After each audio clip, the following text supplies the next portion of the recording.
Okay, welcome back to 1d8 plus 1 Lena Orbs, and this is the knight in the PHB, and making a knight on a character sheet. I am not going to spend a lot of time fighting that out. That is a fighter in that. Here, NPC fighter, and it's kind of like a fighter. And that's in the Dungeon Master. You see the 175 there, I think, at the bottom. And that's page 117. And you see NPC Fighter there.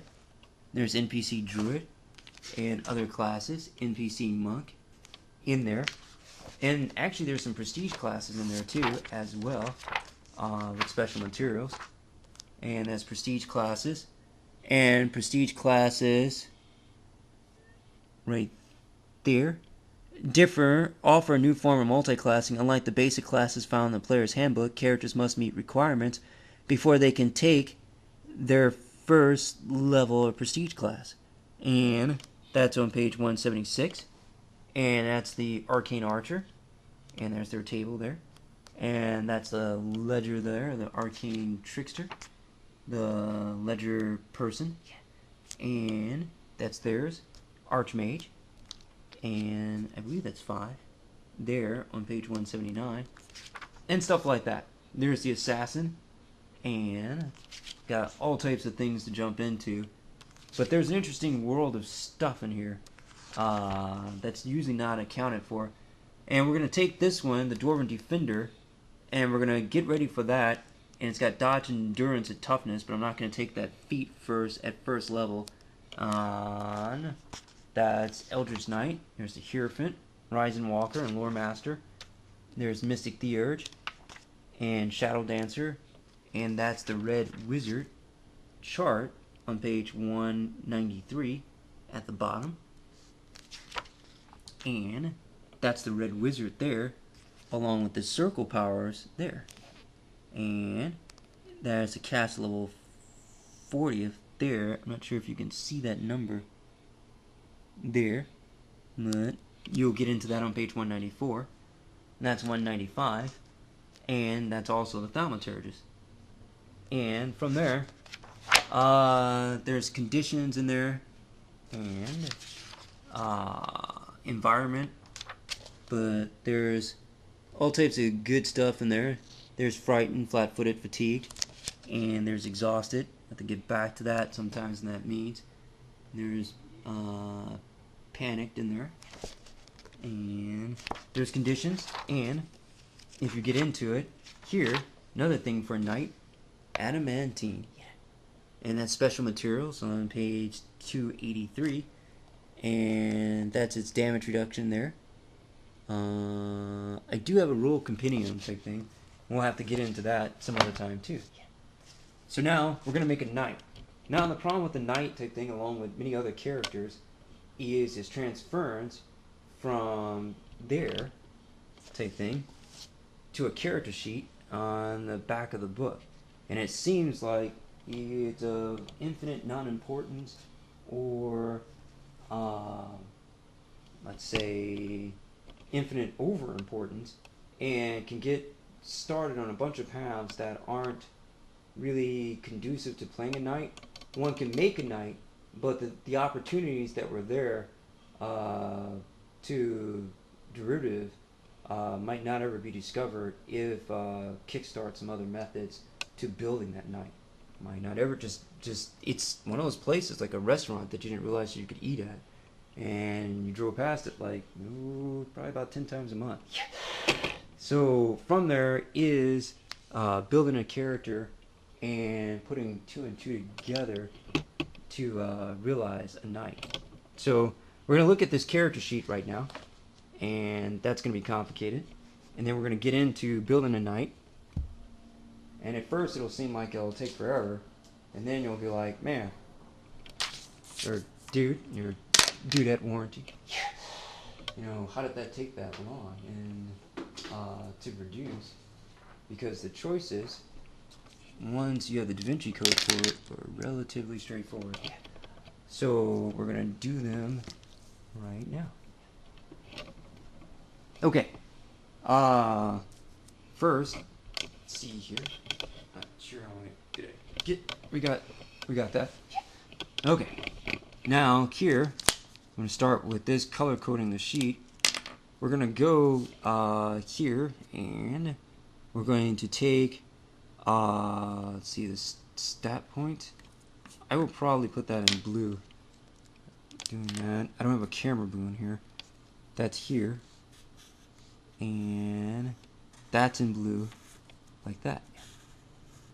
Okay, and I'll use a different character sheet to write on so that we can keep math, science going with English and literature and art. And so we're going to take that, that's the saving throws with the initiative and the hit points and speed. All this other stuff is just like the starting blue section, but in that type of sense, it's like a 1A and 1B, and it seems to provide complexity to filling it. But once you do one, it derivates the other part fairly easily. You just plug in the numbers that you started with, and then you just go from there. I know that sounds complicated, but once you do like 2 or 3 calculations in A or just fill-ins, saves are based off of your abilities, your speeds off your character race choice of 20 feet and 30 feet. Armor is based off of what you buy in the shop. If you don't, your base 10 for 10. And then your hit points are based off of your class and your constitution modifier. So they all just kind of fall into place, just like click, click, click, click, and then you're just done. You know, and it's not a thing of like, man, we're going to need at least 6 all-nighters to keep up with somebody with, you know, that much complexity to them, and it's not a thing of super science here. You know, it's just fill that in, and you're off and about. That's your skills one. Now for a knight, they don't get that many skills in the way that I build them, and they are kind of important, but you'll get the gist of it here in a second. And let's see here. I want to put this in red before I forgot. And that's going to be our money there. And that's one section. Your pool data is based off of your strength from your abilities. And there's a chart on page 164 to operate that. And it does practically all 6 boxes there. 1, 2, 3, 4, 5, and 6. 2 of them are 2 times or 3 times your strength. One's 5 times your strength. The other one's the listed strength as you look it up on the chart. And then you just, if your max regular lift is 100, then it's 300 for the other 2 boxes afterwards, and 500 for the pull drag one, and then you're done. So in there, let's see here. Did I do 4 colors? I think I did. That's your feats and special abilities. We're really not going to cover special type thing in that type of sense. It can derive a lot of difference or derivatives or variants, but ultimately, for getting the concept of knight, it really doesn't. And I'm trying to uncap these one-handed, so if I'm tilted, I apologize. I didn't mean to be. And in there, knights really don't get spells unless you multi-class. Again, a variant derivative, like market synthetic derivative, but it's not something that's market, see, of a necessity. It has a market necessity. I mean, if you're in that type of tranche or tier or podium level type thing, then it makes a lot of difference. But if you weren't doing that much on the market type thing and you didn't own any farm equipment, then it's really not that applicable or an application. So it's advertisement. It's just making a bunch of big deals about something that you hope that you weren't involved in as an investment that is going to infinitely impact your life type thing, that type of sense. So that's here. That's part of your gear there on the side of that. That's your gear. That matches up with this landing zone. So with that, we've got blue with black. It's kind of 1, but it's 2. We'll call it 2 for now. There's the purple one, your skills, that's 3. You got your green gear, that's 4. Your orange gear, your feats, spells, and special abilities, but we're working on a knight, so we're not worried about orange as much. I am worried about the feats. I'm like one of the only people who thinks that feat drives more destiny on a character than certain skills or the spells, but yeah, that's again a just timing thing to get used to. Red money thing, I hope. Yeah. A red money is the last area type thing, so that's 1, 2, 3, 4, 5, 6 areas to complete. We could consider that a numerology. Not really that necessary to do so. And that's a harmony. And it's also, the number 6 is considered a perfect number. The factors of number 1, 2, and 3 add up to the number itself. 1 plus 2 plus 3 equals 6. 6 sides of a cube can be opened out to create a cross shape. Can't wait to see that in the program. But this is putting together a character. Now from there, I'm not going to concentrate on these areas on the sheet. I'm going to start a new character sheet, and we're going to follow through with the character. Explaining it, time consuming, maybe. Filling one out once you see the nature of it, I would say limitedly complicated.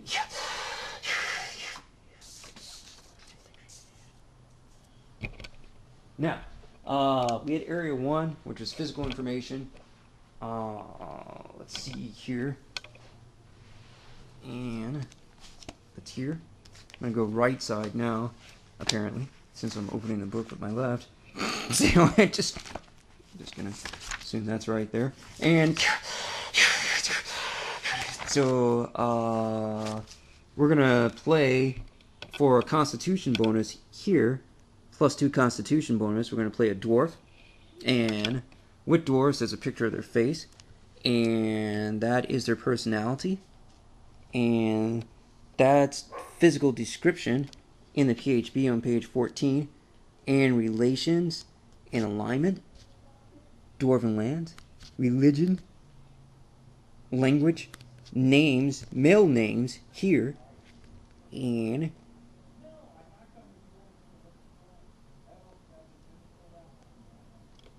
Tordic. That's Tordic. And then the name Tordic. Let's see here.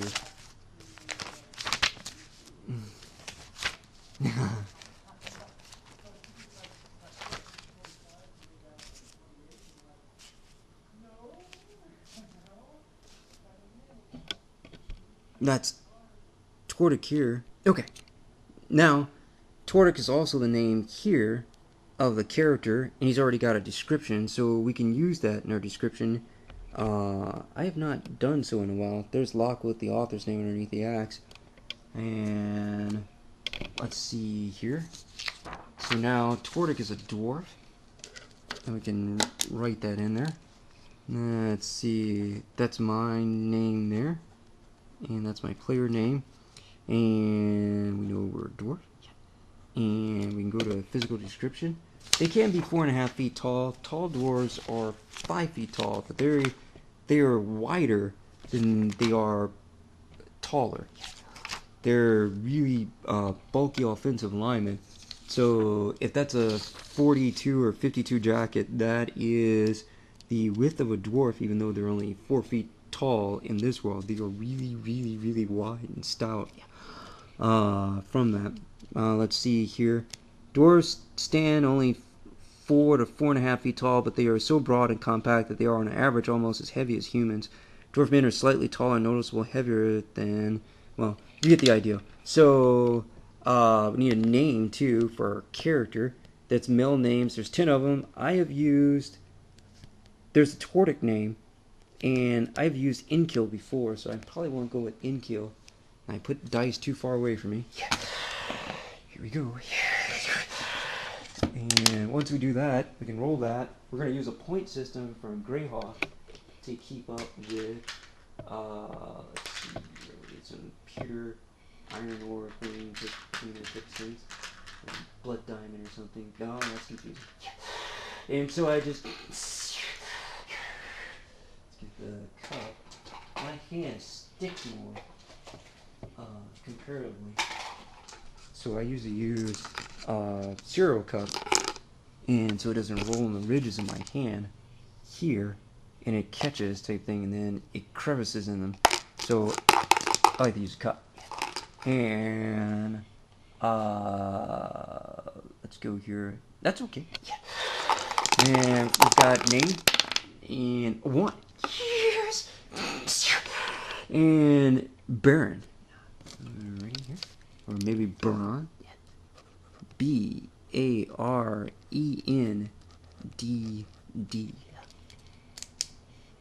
Double D. So, we're going, yeah, I don't know where that's going type thing, as far as the request, or, that's mail, and, we need to go to an age, here, in the DMG. Night the double D's. I don't know where that's going to come up type thing, but we're definitely going to have some fun with that. And that's page 109. And random starting age. We're going to use the fighter class, just like the knight class, for the stand-in for the dwarf. So they said roll 5d6 and add it to 40 years for adulthood. So that's what we're going to do. And if I have to break this up in parts, I will. But I don't think so. We're not facing this type of complexity time schedule. Yeah. There we go. And I'm not sure how good of a roll that was. That was 4 plus 6. That's 10. Plus 5 is 15. Plus another 5 is 20. Huh. This guy is definitely determined. Yeah. And so I just, that was 40 base on one line, a box there, and 20 there, and 40 plus 20 is 60. So at age line, we put in 60. It's going to be night, and we are looking at a, well, we'll get back to that in a sense. I'm going to turn this page. That's 5d6, that's dwarf. Aging effects, dwarf male, 3'9", and roll 2d4 modifier. Oh man. Okay, here we need to there, and we're coming with me. They're not doing this anymore. Okay, there, and we 2d4, and these musical interludes are working for you. Yeah. Okay, dwarf 2d4. Nope, use my hand. Okay, that's a 2, and here, and that's a 4, so that's 6. So we add 6 inches to the dwarf male at 3'9". Okay, let's anybody with any, hold on here. Let me go prop this down there, and there we go. I need to get a measurement book or something like that. Wait, there's a foot, and nothing that accurate. No.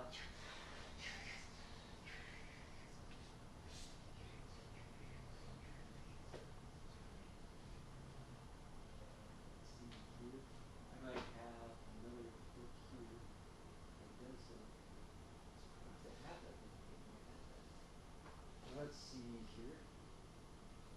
And I don't think it's going to take experimental methods book, so I'm going to see if I've got one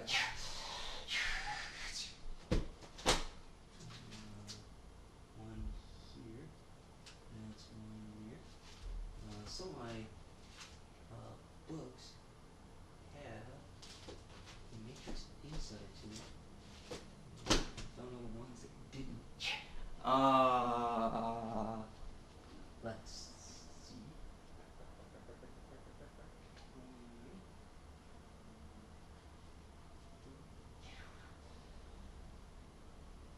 Okay. Yep, that should do it. Ow, man, mother. So that's a square, and that's the matrix inside a book here. That's a table. That's a ruler. Table there. 60 seconds in a minute. Nope. 60 minutes in 1 degree. 60 seconds in 1 minute. Circular measure. And what do we need? That's a multiplication table in there. 2 times 2 equals 4. 3 times 3 equals 9. You get the idea. Let's see here. No, I'm still thinking the methods book was better for us. That's meters to yards. That's 39 inches in all of them. Feet, there's 1 centimeter, 0.394 inches, 2.54 centimeters in an inch, and it's quarts, gallons, pounds, millimeter, and inches in a foot. That's 1/12. So there's 12 inches in a foot, or feet in this case. Yeah. So there's 12 inches in a foot. So we're doing half of a foot. We got to start on our scale though. Here, it's complicated. It's 3'9", 3'10", 3'11", and then 4 feet. Being 4 foot being equal to 3'12". 4 foot is equal to 3 foot 12 inches, and so here was the same thing. So that's 1, 2, 3, 4 steps, 4 foot 1, 5 steps, 4 foot 2 inches, in 6 steps, 4 foot 3 inches, and not a problem there. And now in size, or height, we put 4 foot 3 inches. And now weight, dwarf male, we rolled a 6 out of that. 6 out of 8 off the 2d4 there. That was complicated here. Wasn't complicated, it just apparently. 2d4, going for 9 minutes so far. That's dwarf male, 130 pounds times 2d6. And then we have to take the 2d6 times the 2d4. So we've got 6 times our 2d6 result right there. So again, and I've got to put that in there. Did it? It said Tordic's name there. Oh, that's hilarious. And that's right there, Tordic's name there. Okay, 3 and a 4. Really? So that's 7.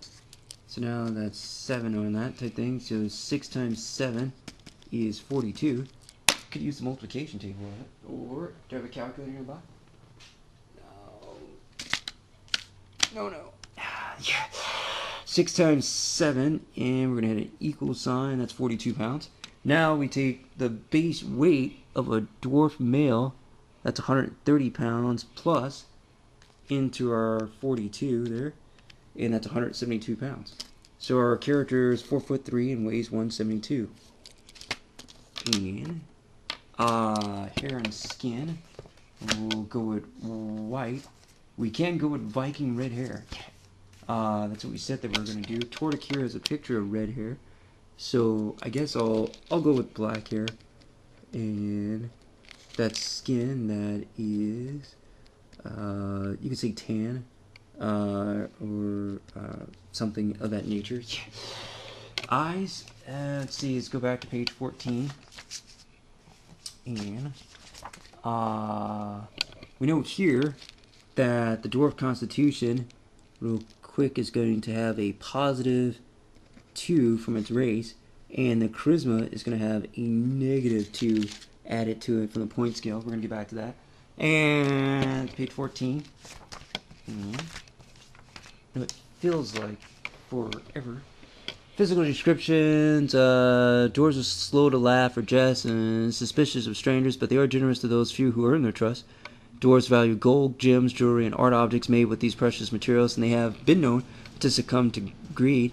They fight neither recklessly nor timidly, but with careful courage and tenacity. Not seeing an eye color. You can go with a reddish brown or just brown. So we'll go with brown eyes. Kind of like the reddish brown eyes, but that is something different. Okay, and size. That's the first bullet type thing there. Is in word count there. We went one bullet down to describe the Constitution. Second bullet down, we went and it says they're medium. As medium creatures, dwarves have no special bonuses or penalties due to their size. So here on size, we write medium in. And that's part of it. Now when we switch to knight, knights have to, for alignment, if I left that open, hopefully geniusly I did. And in that, that's here. And that's there. I'll get kind of nearby. I don't want to bend that page. And, oh, work with me. Okay, and let's see here, what do we got there? Knight's code. And that's knight starting goal, 150 on average. And let's see, I gotta do that. That's alignment at the bottom of page 25 in the player's handbook 2 now. And their alignment is always lawful. So knights are always lawful. Same thing that means. And now we turn back to page 105 in a regular PHP out of complexity there. And that's 105. And actually I guess we've gone 20 minutes because I stopped earlier. Let's see, there's alignment on 104, good versus evil. We've got lawful good, neutral good, but it said we couldn't be neutral. So now in that is lawful and good. Neutral good, that has no word of law in it, and good also has no word of law in it. So that is not acceptable. It's lawful good, or lawful neutral, or lawful evil. We could go lawful good. I might go lawful neutral. Lawful neutral is the judge on page 105. Lawful neutral character acts as law, tradition, or a personal code directs her. Order and organizations are paramount to her. She may believe in personal order and live by a code or standard, or she may believe in order for all and favor a strong, organized government. Let's see here. They're reliable and honorable. Lawful neutral is the best alignment because it means you are reliable and honorable without being a zealot. Let's go up here. Chaotic good is the best alignment. You can because it combines a good heart with a free spirit. So both of them believe that they're the best. Okay, now we wandered too far, but ours is law, tradition, or personal code directs her.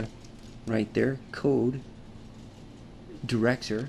And so we turn back into the player's handbook 2, and we find the knight's code.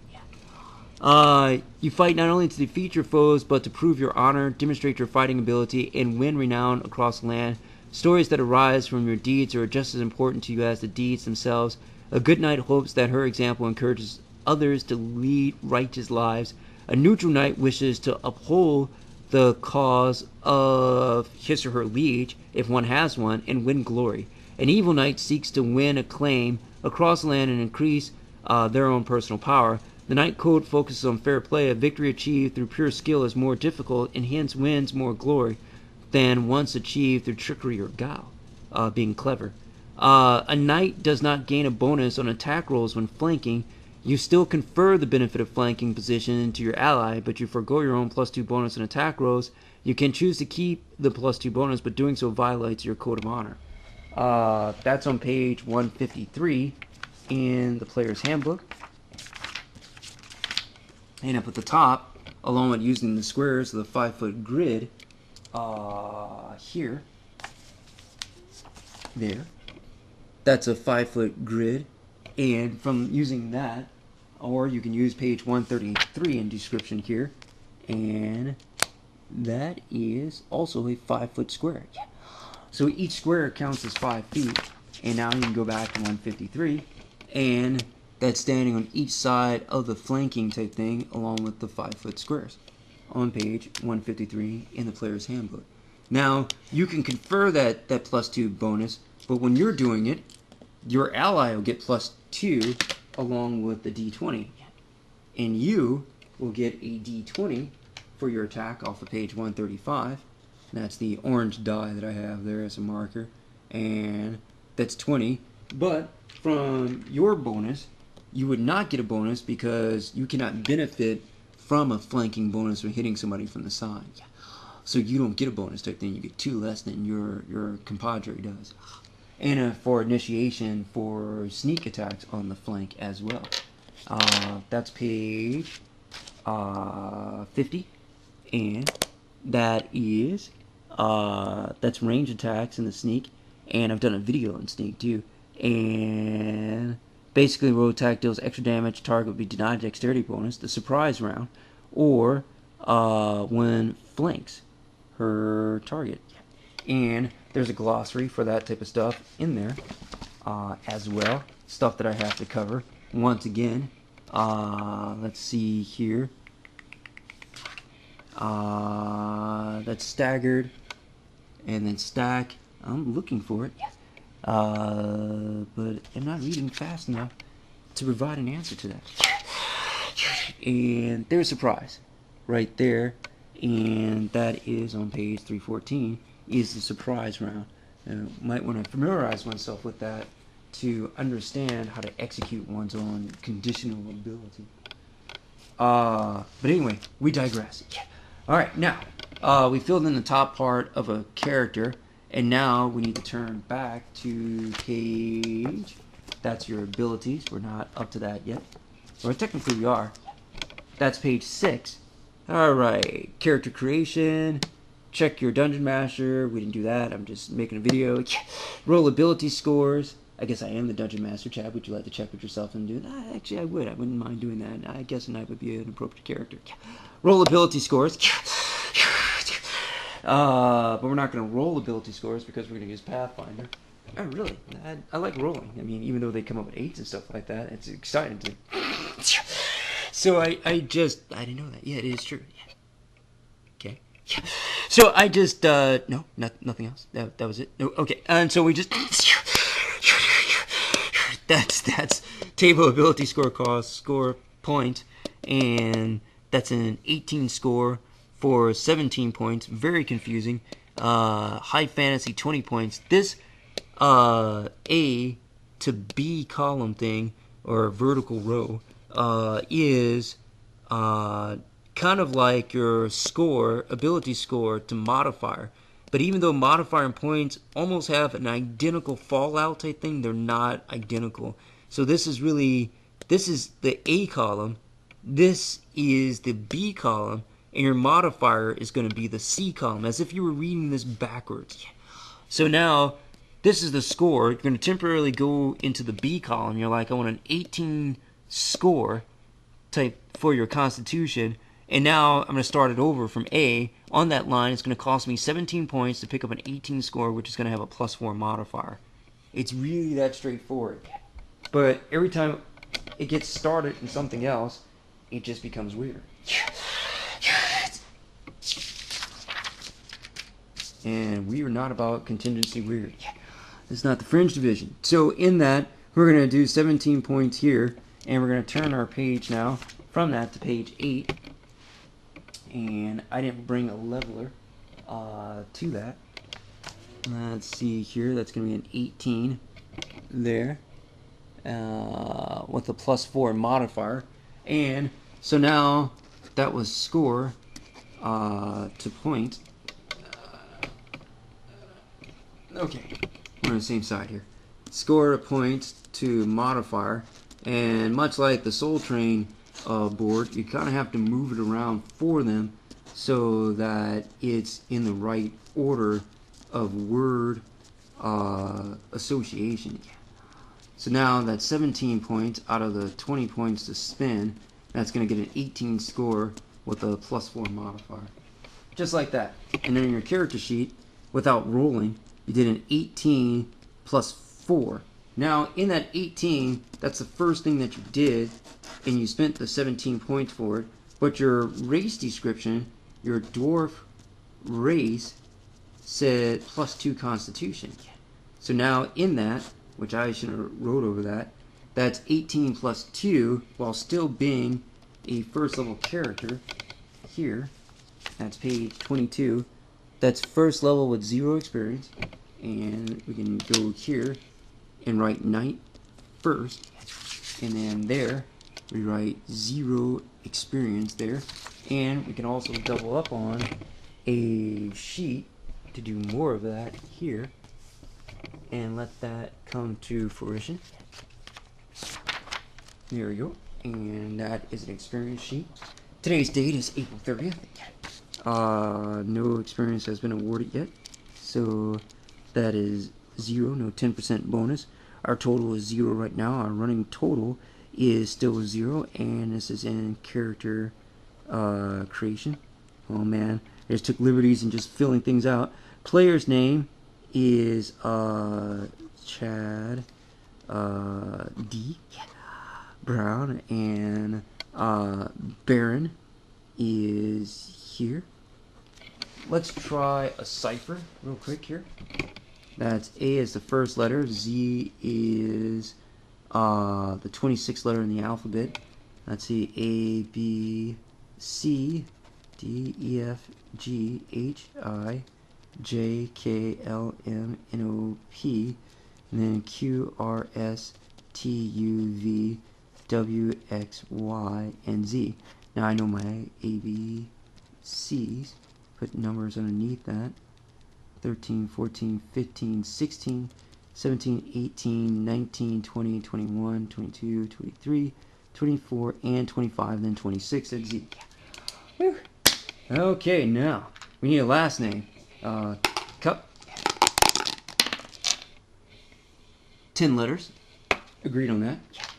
And we'll see if we get any combination of exciting things out of here. And yellow and green to make blue. Let's go with it. 18. And we need 10 of these here. 18. 18, letter 18 is R. R for pirates and ninjas and cybernetic robots. 9 is I. And that was our second one.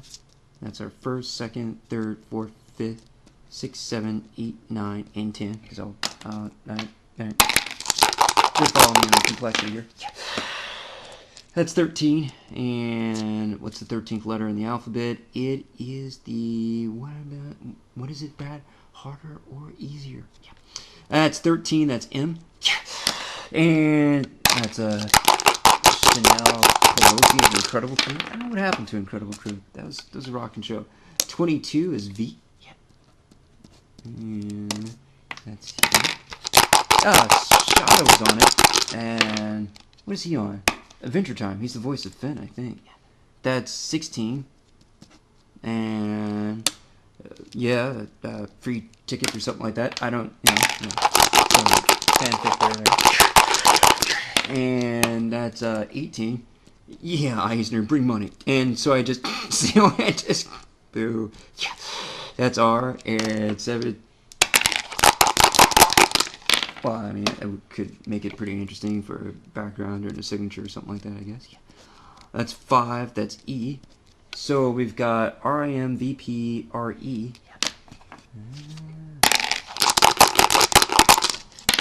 I'm not sure what name he's going to make there. That's 9, that's I. It's not a rimmer name. It's a Rimpril. 12. That's L. Vimpril. Yeah. And one more. 17. And Q. Ooh, Q. Like Quinn or something like that. Or Quill. Yeah. And RM. Let's flip this over here. Do we start that? And RIMVP REI.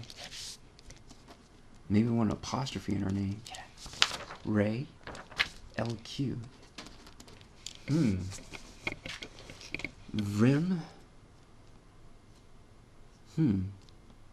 Priel.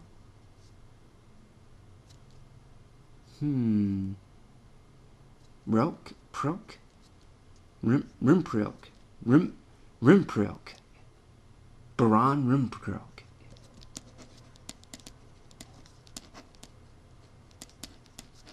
I was thinking we could apostrophe it type thing, like Priel and Crimm, Rimk, Priel. Now, let's see here, Priel, Rimk, Rink, like Rinker or Ringer. Varim, Priel Varim. Ooh, I like that. We got a Q in there. We could go Priel, Crimm, Priel Crimm, Crimm Priel.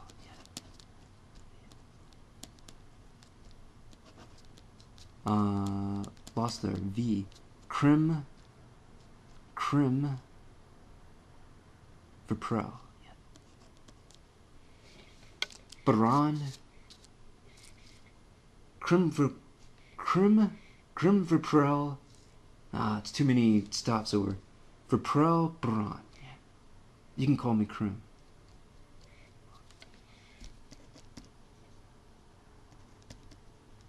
And so that's our character's name. It's Crimm.